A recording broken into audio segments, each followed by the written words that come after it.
Canal Entre Capas Book. Inscreva-se, é de graça. Compartilhe com os amigos. E curta o nosso conteúdo. Fazendo isso, você muito nos ajuda.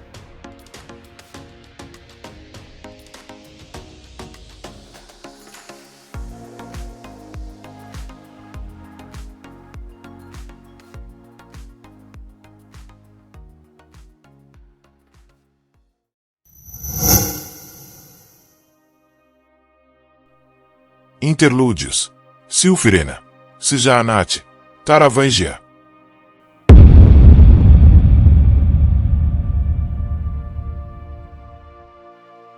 Interlúdio 1. Silfirena.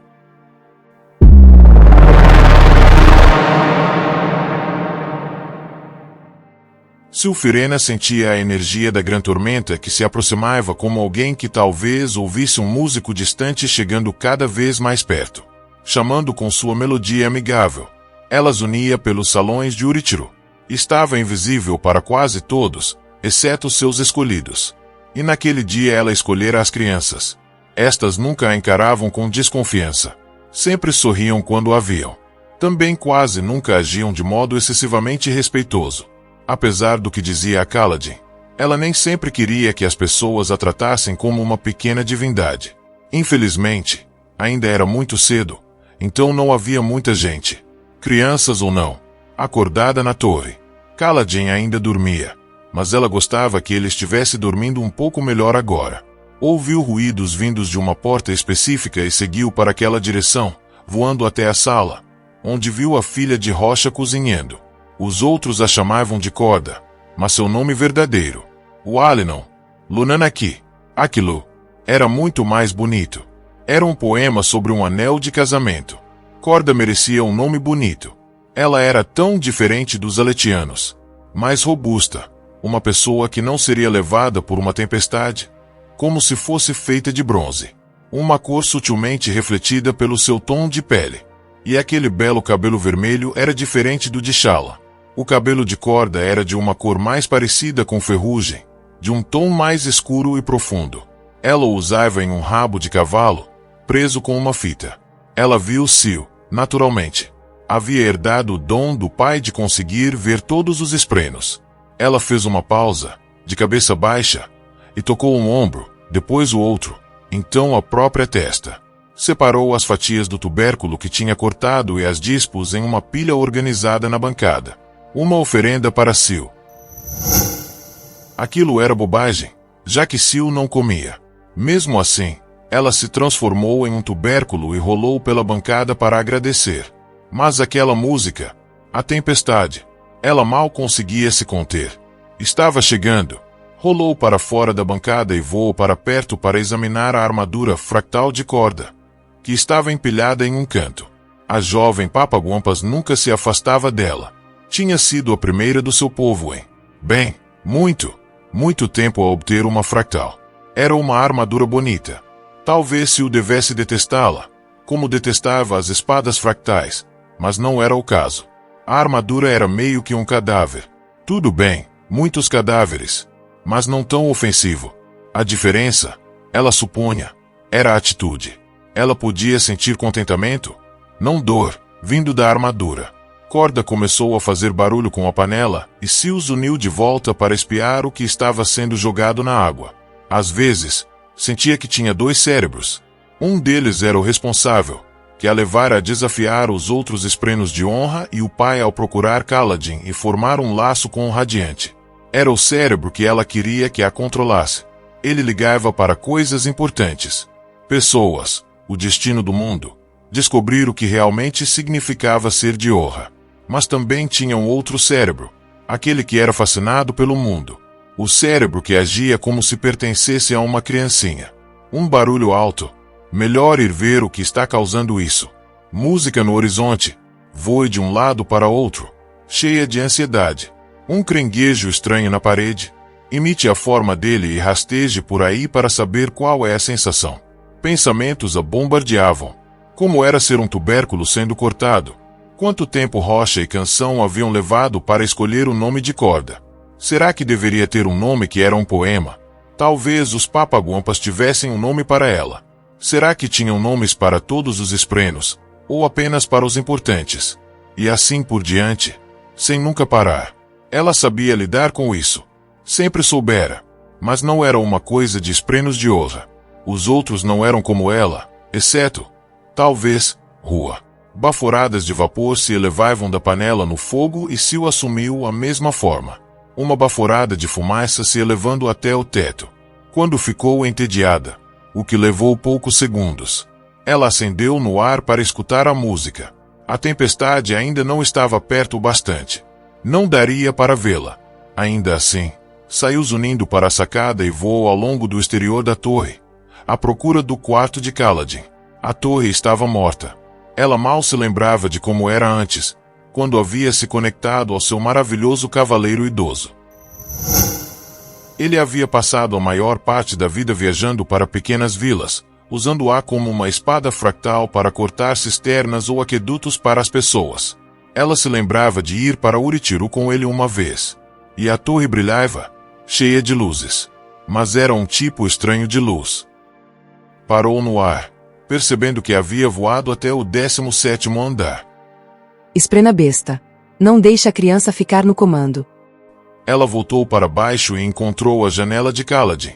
Então se espremeu entre as frestas, que eram apertadas, mas permitiam que ela entrasse. No cômodo escuro além, ele dormia. Ela não precisava olhar para saber.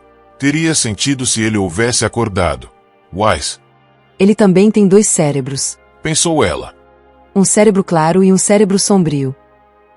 Queria conseguir compreender. Kaladin precisava de ajuda. Talvez aquele novo dever fosse ser tudo de que ele necessitava. Ela torcia muito para que fosse, mas ficava com medo do contrário.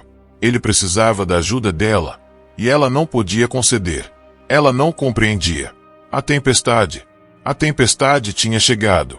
Ela se esgueirou de volta para fora, embora o cérebro responsável conseguisse manter a atenção. Kaladin. Ela precisava ajudar Kaladin. Talvez ele ficasse satisfeito como cirurgião, e seria bom para ele não ter mais que matar. Contudo, havia um motivo para que ele tivesse tido dificuldades ao exercer aquele papel no passado. Ele continuaria tendo o cérebro sombrio. Aquela não era a solução. Ele precisava de uma solução. Fixou-se naquela ideia, sem deixar que desaparecesse como vapor subindo de um caldeirão. Continuou pensando naquilo mesmo quando o paredão chegou, varrendo a base da torre, vindo do leste. Centenas de esprenos de vento vinham à frente em uma multidão de formas. Ela se juntou a eles, gargalhando e tomando a mesma forma. Adorava seus priminhos, a alegria e a empolgação simples deles. Como sempre, pequenos pensamentos a bombardeavam enquanto ela voava entre eles, acenando, sorrindo e mudando de forma sem parar. Esprenos de Oja. Todos os esprenos inteligentes. Eram novidade em Roshar. Bem, novidade do tipo que tinha 10.000 anos. Então, mais novos, como os primeiros esprenos de Oja. Os esprenos de cultura, esprenos de tinta, esprenos rochosos ou qualquer tipo inteligente. Haviam sido criados, teriam sido formados de investidura bruta pelo próprio Honra. Teriam crescido a partir daqueles ali? Seus primos? Ela sentia muita afinidade com eles, embora fossem claramente diferentes. Não tão inteligentes. Será que poderia ajudá-los a se tornarem inteligentes? Pensar em tudo isso era difícil quando ela queria apenas voar. A música, o cataclismo da tempestade era estranhamente pacífico. Quase sempre tinha problemas em uma sala cheia de gente falando, quer fossem humanos ou esprenos. Ficava intrigada com todas as conversas, se distraía constantemente. Talvez fosse de pensar que a tempestade surtiria o mesmo efeito, mas não era o barulho que a incomodava. Era a diversidade de barulhos. A tempestade era uma única voz. Uma voz poderosa e majestosa cantando uma canção com uma harmonia própria. Ali, ela podia simplesmente apreciar a canção e relaxar, renovada. Ela cantava como o trovão. Dançava com o relâmpago. Transformava-se em destroços e se permitia ser arrastada. Voou até o núcleo escuro da tempestade e se tornou seu batimento cardíaco. Luz trovão. Luz trovão. Luz trovão. Então o breu a tomou. Uma escuridão mais absoluta do que a ausência de luz. Era a fração de segundo que seu pai podia criar. O tempo era uma coisa engraçada. Estava sempre fluindo no fundo, como um rio. Porém, se poder demais fosse manifestado, ele se deformava. Tornava-se mais lento. Queria fazer uma pausa e olhar. Toda vez que poder demais, investidura demais, individualidade demais se congregava, reinos se tornavam porosos e o tempo se comportava de modo estranho. Ele não precisava formar um rosto no céu para ela como fazia para os mortais. Sil sentia a atenção dele como o calor do próprio sol. Criança rebelde, você veio até mim desejando algo. Eu quero te compreender. Disse Sil, revelando o pensamento que estava segurando, protegendo e abrigando. Pode fazer com que eu sinta a escuridão que ele sente, para que eu possa compreender. Vou poder ajudá-lo melhor se eu o conhecer melhor. Você dá muito de si para aquele humano. Não é por isso que existimos. Não, você sempre entendeu isso errado. Você não existe para eles. Existe para você. Existe para escolher. E você existe para você, pai? Interpelou ela em meio ao negrume, insistindo em manter a forma humana. Ela fitou a profunda eternidade. Você nunca faz escolhas. Apenas sopra como sempre. Mas eu sou a tempestade. Você é mais. Você evita a responsabilidade. Alega que só faz o que uma tempestade deveria fazer. Mas então age como se eu estivesse de algum modo errada por fazer o que acho que devo fazer. Você me diz para fazer escolhas. Então me censura quando não gosta das escolhas que fiz. Você se recusa a admitir que é mais do que um acessório para um humano. No passado, os esprenos se deixaram consumir pelas necessidades dos radiantes, e isso os matou. Agora, muitos dos meus filhos seguiram seu caminho imprudente e estão em grande perigo. Este é o nosso mundo. Ele pertence aos esprenos. Ele pertence a todos. Esprenos, humanos e até mesmo cantores. Então precisamos descobrir como viver juntos. O inimigo não vai permitir. O inimigo vai ser derrotado por Dalinar Kholin. Assim, precisamos que o campeão dele esteja pronto. Você tem muita certeza de que seu humano é o campeão, disse o pai das tempestades. Eu não acho que o mundo vá se curvar aos seus desejos. De qualquer modo, eu preciso compreender para ajudá-lo. Disse Sil. Não porque serei consumida pelos desejos dele, mas porque é isso que eu quero fazer. Então vou perguntar de novo.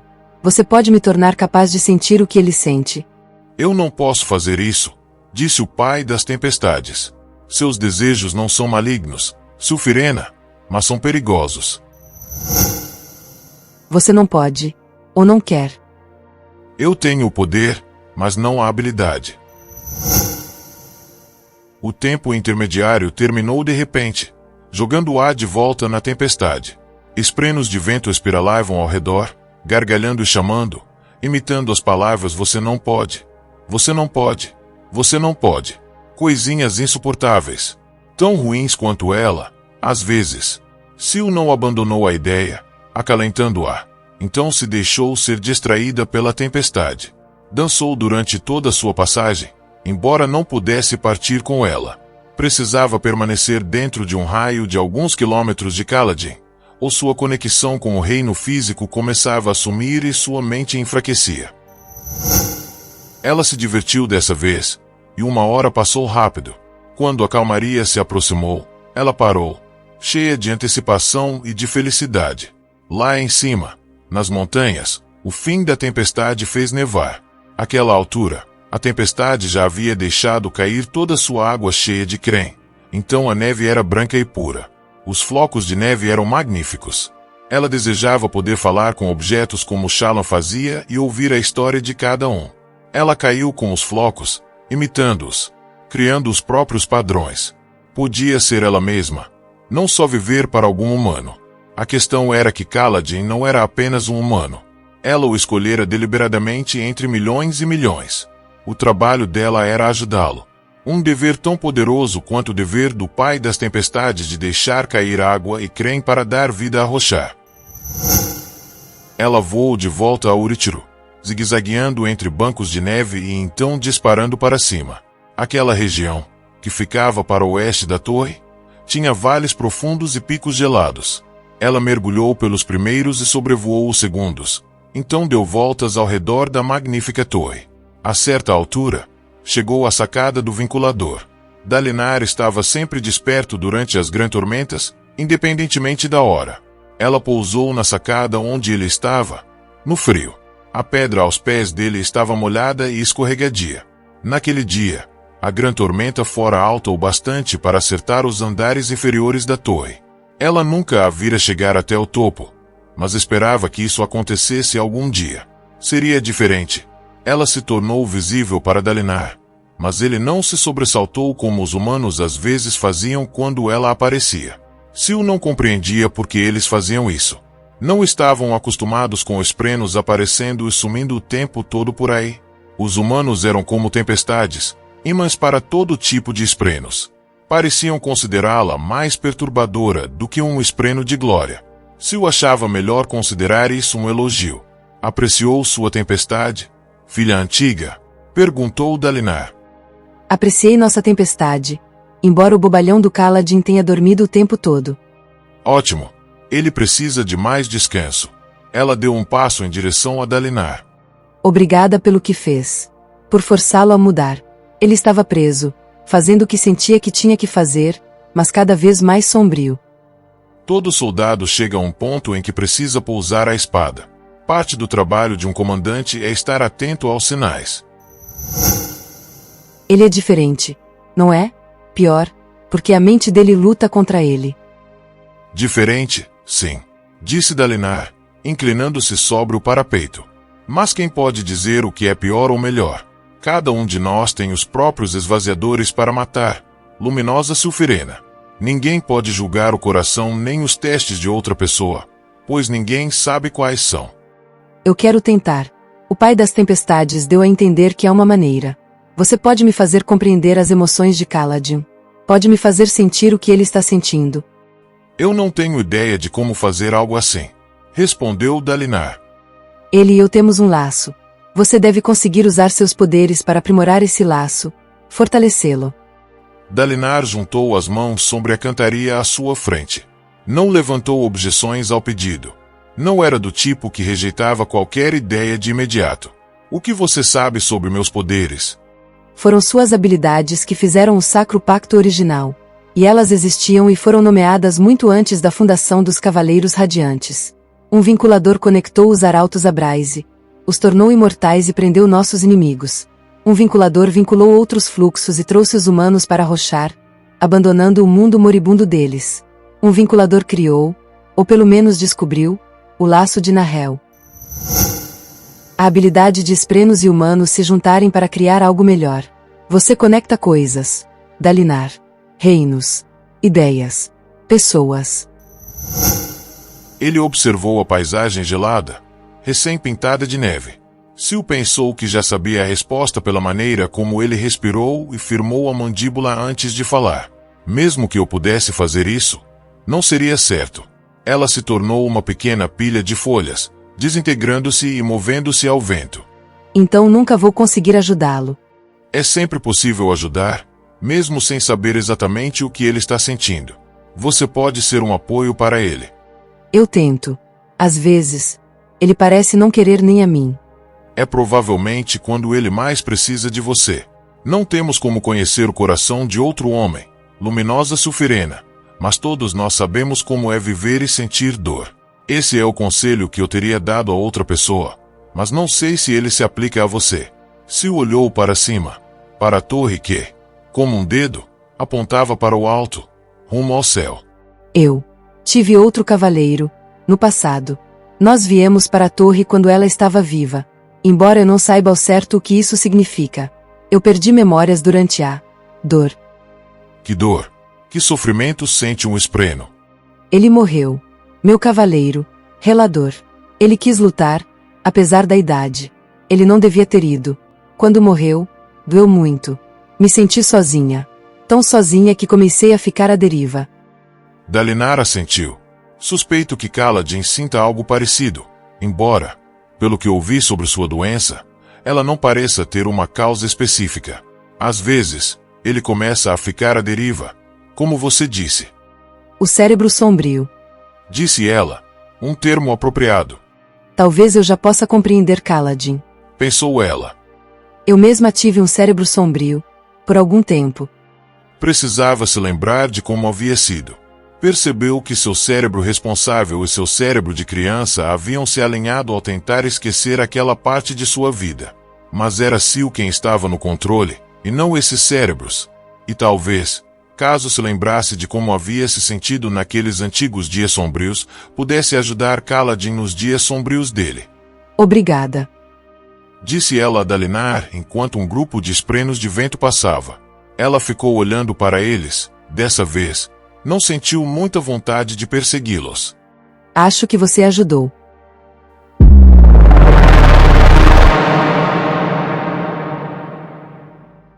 Interlúdio 2. Sjaanat. Muito tempo antes, Sjaanat havia sido chamada de captora de segredos por uma erudita de quem ninguém se lembrava. Ela gostava do nome. Implicava a ação. Ela não apenas ouvia os segredos. Ela os tomava. Ela os tornava seus. E os guardava. Dos outros desfeitos. Dos moldados. Do próprio Odion. Ela voou pelo palácio de Kholinar, existindo entre os reinos físico e cognitivo. Como muitos dos desfeitos, não pertencia inteiramente a nenhum dos dois. Odion os aprisionara em uma existência intermediária. Alguns se manifestavam de várias formas, caso residissem por muito tempo em um lugar, ou se fossem atraídos por emoções fortes. Ela, não.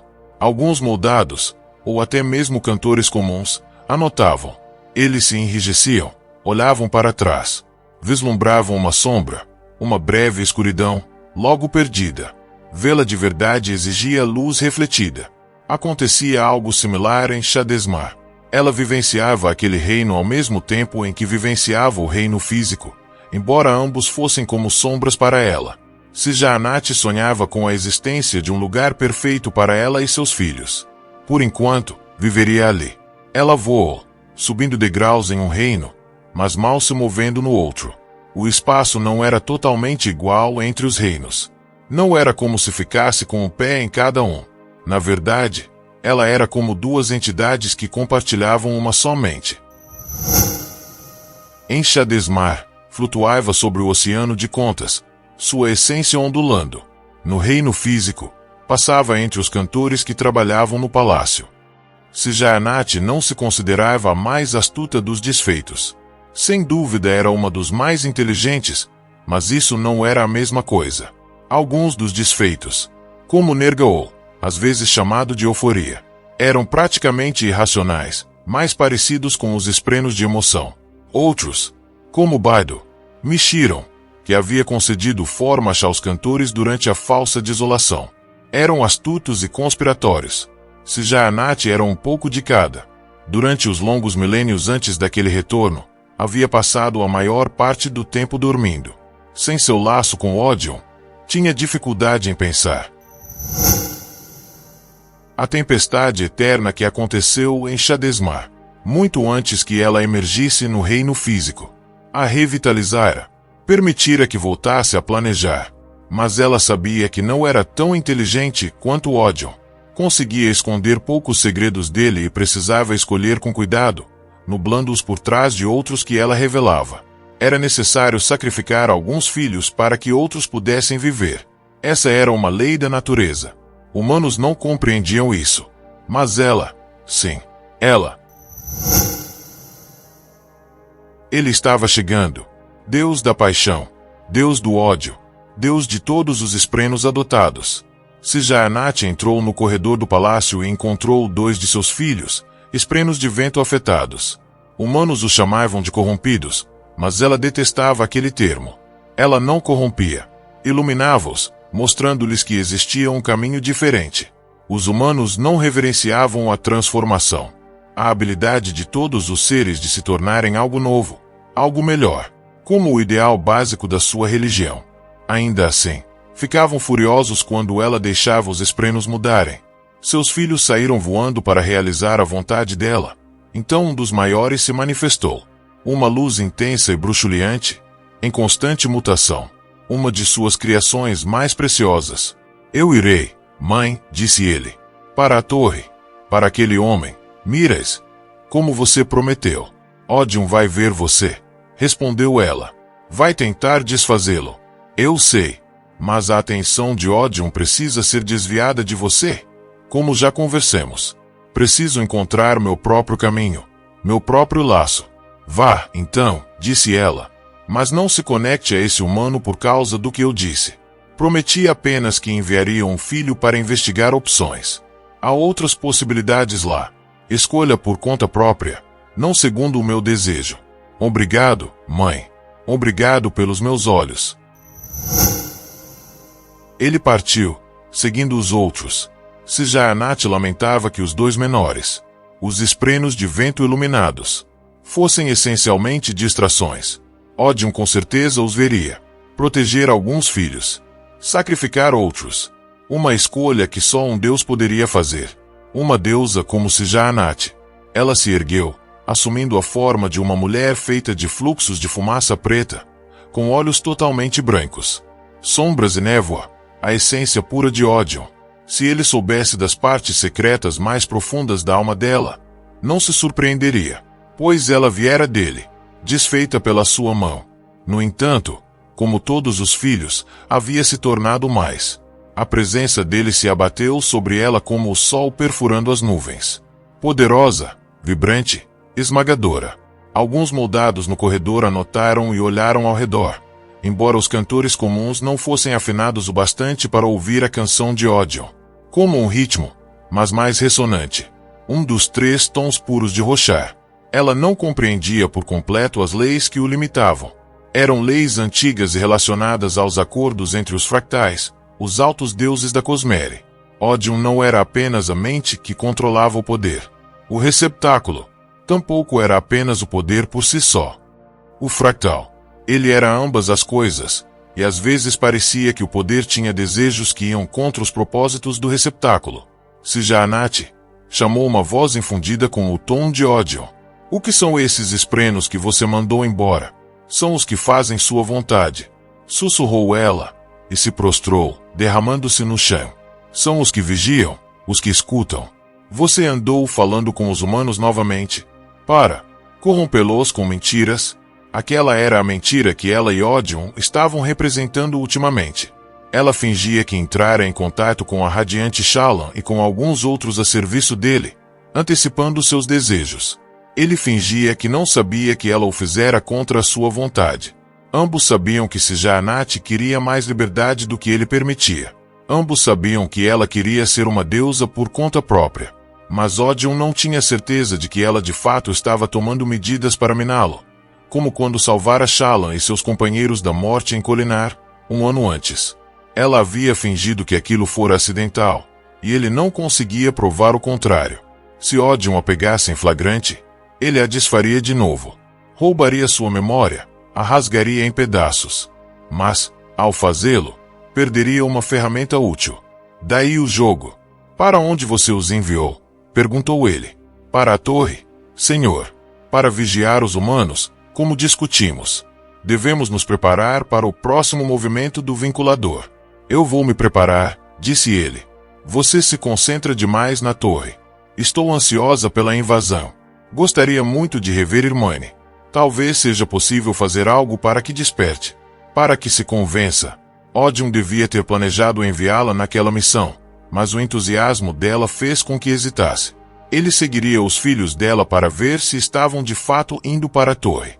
Aquilo reforçaria sua decisão. A decisão que ela esperava que ele tomasse naquele momento. Você não irá para a torre, disse Odium. Ele odiava a maneira como ela se referia a Irmane. A criança adormecida de honra e cultura. Como se fosse de sua família. Mas estamos prestes a fazer uma manobra com a traição do homem Taravangian. Você vai vigiá-lo. Eu seria muito mais útil na torre. É melhor que eu. Você está questionando? Não questione. Não vou questionar. Contudo, sentiu uma elevação no poder que se movia dentro dele. A mente não gostava de ser questionada, mas o poder. Ele gostava de perguntas. Gostava de discussões. Era paixão. Havia uma fraqueza ali, na divisão entre o receptáculo e o fractal. Irei para onde ordenar, meu Deus. Disse ela. Muito bem. Ele seguiu para falar com os 9. E Sjaanat planejou seus próximos passos. Tinha que fingir que estava lamentando. Precisava encontrar uma maneira de não ir para Emu. Precisava ter esperança de que não teria sucesso. Odion suspeitava que ela havia ajudado a radiante Shalom. Ele a estava vigiando para ver se não entraria em contato com outros radiantes. Então, ela não o faria. Quando ele encontrasse seus esprenos de vento e os desfizesse para que perdessem suas mentes e memórias, com sorte ficaria satisfeito. E não veria a outra criança que ela havia mandado. E a própria Sjaanat, ela iria com Taravangian e o vigiaria, como solicitado. E ficaria por perto, pois Taravangian era uma arma.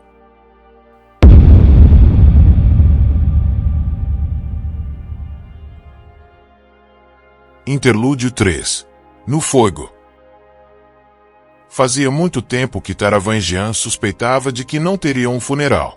O diagrama não dissera exatamente isso, mas também não falara o contrário. Além disso, quanto mais progrediam, menos preciso o diagrama se tornava. Contudo, havia escolhido aquele caminho e sabia que não era do tipo que conduzia a uma morte pacífica, cercado pela família. Era o tipo de caminho que conduzia à floresta escura, cheia de perigos. Sua meta nunca fora emergir do outro lado ileso. Sempre fora apenas realizar seu objetivo antes que morresse. E ele conseguiu. Sua cidade, sua família, seu povo. Eles estariam em segurança. Havia feito um acordo com o inimigo que garantia que Kharbrandt sobreviveria à destruição vindoura. Aquele sempre havia sido seu final.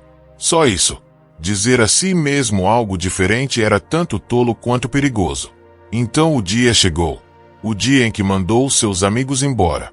Taravangian havia acendido o fogo da lareira nos seus aposentos em Uritiro. Uma lareira de verdade, com lenha de verdade, dançando com esprenos de chama. Sua pira. Seus amigos se reuniram para a despedida. Recentemente, haviam passado mais e mais tempo longe, em Kharbrandt, para fazer com que sua derradeira partida parecesse menos suspeita. Fizera parecer que eles eram necessários para ajudar a governar a cidade, já que Taravangian estava concentrado em Jaqueved. Mas naquele dia, eles estavam todos ali. Uma última vez. Adrotagia, naturalmente, manteve sua compostura enquanto ele a abraçava. Ela sempre fora a mais forte. Embora Taravangian estivesse moderadamente inteligente naquele momento, mesmo assim foi tomado pela emoção quando se separaram. Dei minhas lembranças a Savraaliden e meus netos. Se eles perguntarem, digam que eu me perdi no final e me tornei irracional. Pediu Taravangian. Isso não vai fazer Savri sofrer mais? Saber que seu pai está aprisionado entre inimigos, senil e confuso. Indagou Adrotagia. Não, minha garota não é assim. Você não a conhece como eu.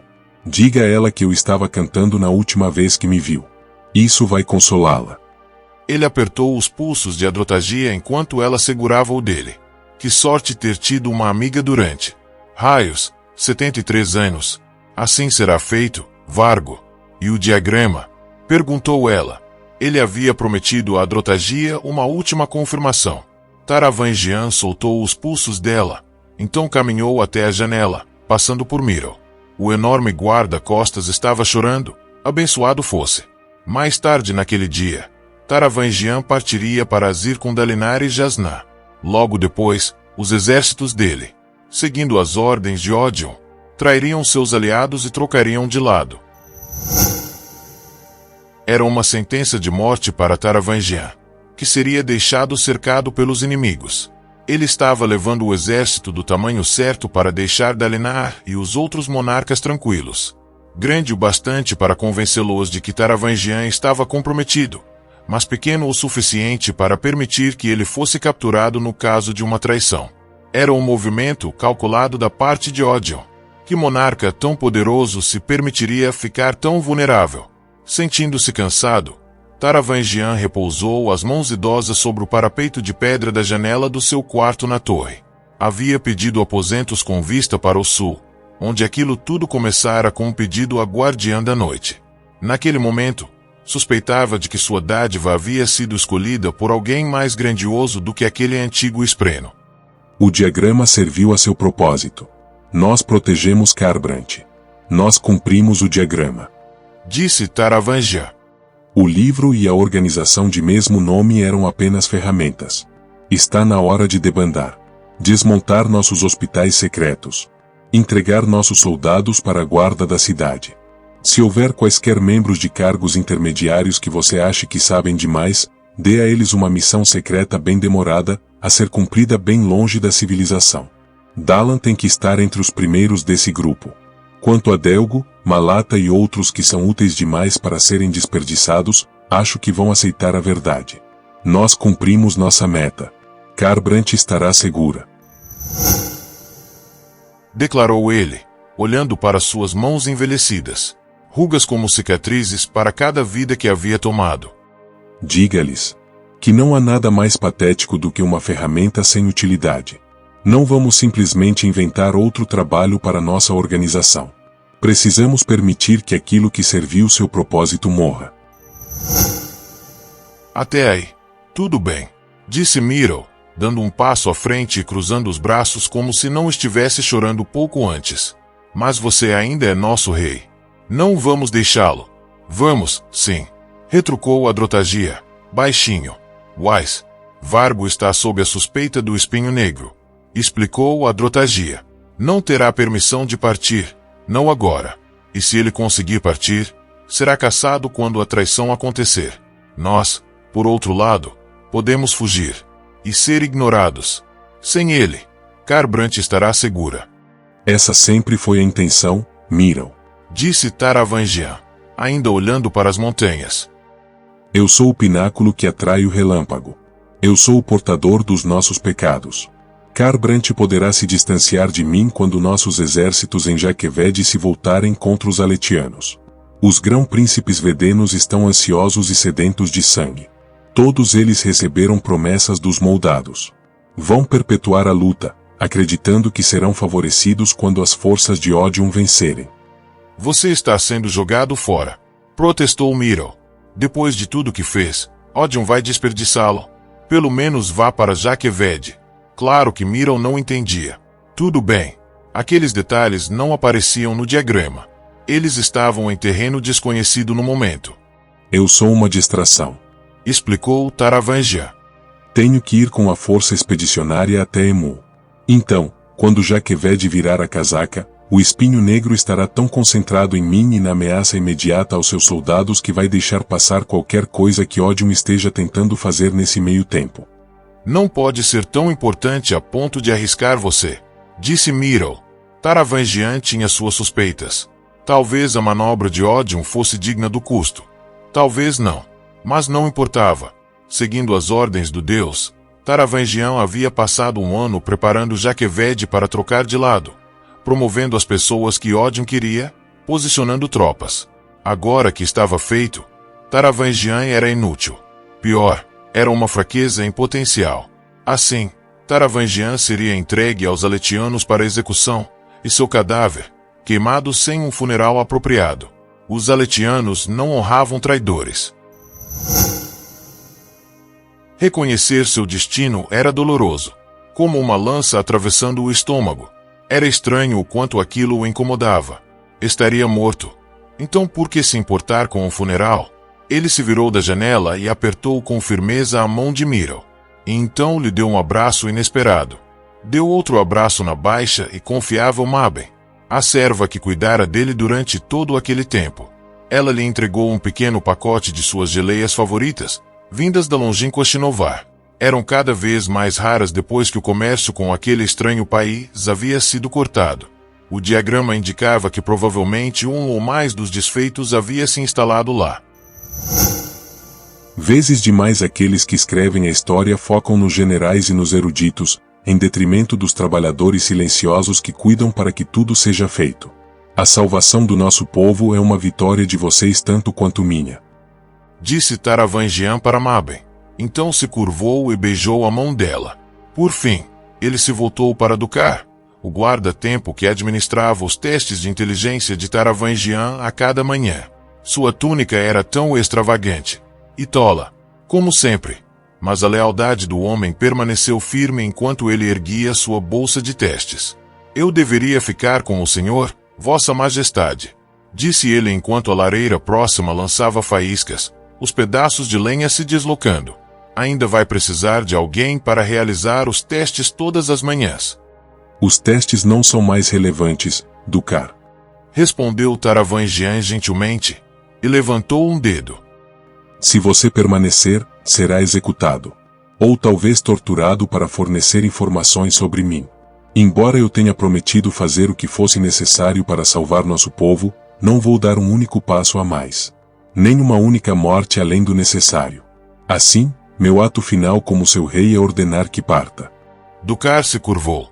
Meu rei, meu eterno rei.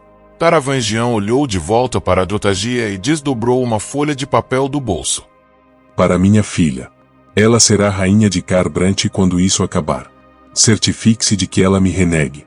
Esse é o motivo por que a deixei de fora. Guia-a bem e não confie em Dova. Por ter conhecido outros dos arautos, tenho certeza de que Batá não é tão estável quanto parece. Adrotagia tomou a mão dele uma última vez, então deu um tapinha em sua cabeça, como fazia para irritá-lo na infância, quando começara a ficar mais alta do que Taravangian.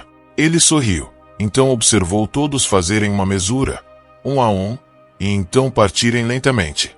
Eles fecharam a porta e ele ficou sozinho. Taravangian pegou sua cópia do diagrama, encadernada em couro.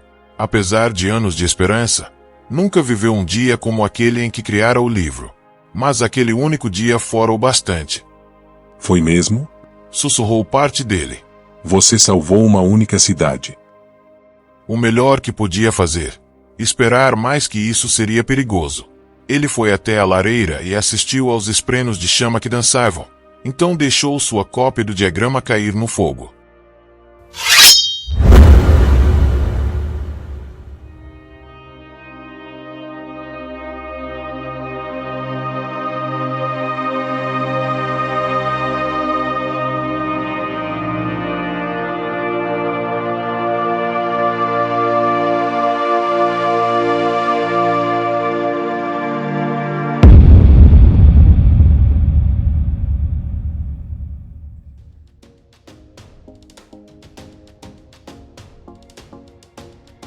Canal Entre Capas Book. Inscreva-se, é de graça. Compartilhe com os amigos. E curta o nosso conteúdo. Fazendo isso você muito nos ajuda.